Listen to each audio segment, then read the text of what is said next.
Matahom nga kabuntagon mga kapaglaom, atong hisgutan nining adlaw Hulyo 8, mao ang atong morning devotional nga naguluhan ang iyang pagsaulog.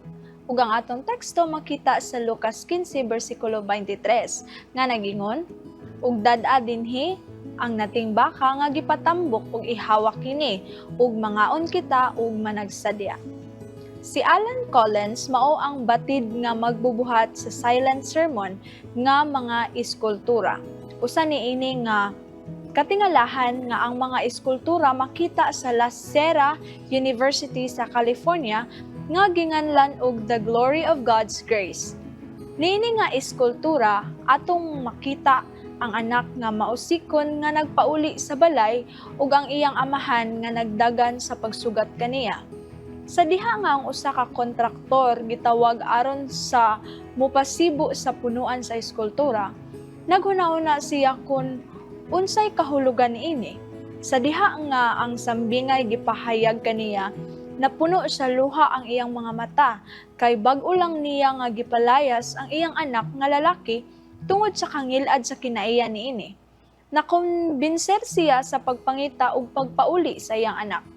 Sa diha nga nahurot na pagwalda sa anak nga mausikon ang bahandi sa iyang amahan sa pinasakad nga pagkinabuhi. Lucas 15 bersikulo 13, gusto na siya nga mupauli, ug kay dili naman siya takos pagatawagon nga anak, nagplano siya nga motrabaho isip usa ka sulugoon, bersikulo 19. Apan nakita siya sa iyang amahan sa layo ug mitagbo kaniya. Ang eskultura sa La Sierra University tin-aw nga nagpakita sa pagbati sa amahan nga nagdagan padulong sa iyang anak. Samtang ang mga biste sa amahan gipalid-palid sa hangin nga nagpadayag sa iyang mga bitiis nga mahimong makahatag og kaulawan sa idaran nga lalaki. Apan ang amahan wala nanumbaling sa iyang dungog. Hinuon siya midagan, migakos ug mihalok sa mausikon sa pagpasiguli sa iyang pagkaanak. Bersikulo 20 hangtod sa 23.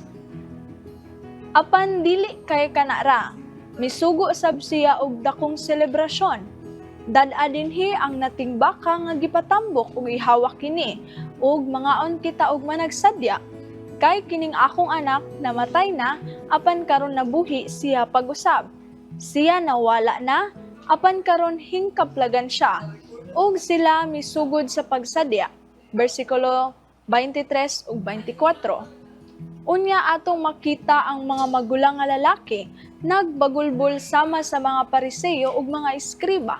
Bersikulo 28 hangtod sa 30, itandi sa bersikulo 1 ug 2. Ang amahan nangamuyo kaniya sa pag-apil sa selebrasyon, bisan pa man sa tanan, siya sama man sab kadili angayan sa iyang manghud nga lalaki, apan siya dili mo angkon niini. Sulayi pagbasa hangtod sa katapusan niini nga makadani nga sugilanan. Lucas 15:11 hangtod sa 32. Puno kini sa pagsaulog ug pagsadya ug kalipay tungod kay ang nawala nakaplaga na. Ang langit usa ka dapit sa pagsadya, tan-awa sa bersikulo 7 ug 10. Siya atong pagasimbahon uban ang tuma nga kalipay, sa diha nga atong maamguhan nga kita mao ang nangawala apan karon nakaplagan ug hangtod sa umalabot na. Malipayon atong dawaton ug imantala ang iyang grasya sugod karong adlaw. Magampo ta mga kapaglaom. Amahan nga balaan nga nasa kaytasan sa mga langit. Ginoo, salamat sa imong kalipay sa matag higayon nga moduol kami kanimo. Tabangi kami amahan nga magpabilin nga matinud-anon ug mahimong hinungdan usab sa kalipay sa langit. Pinaagi sa among kinabuhi.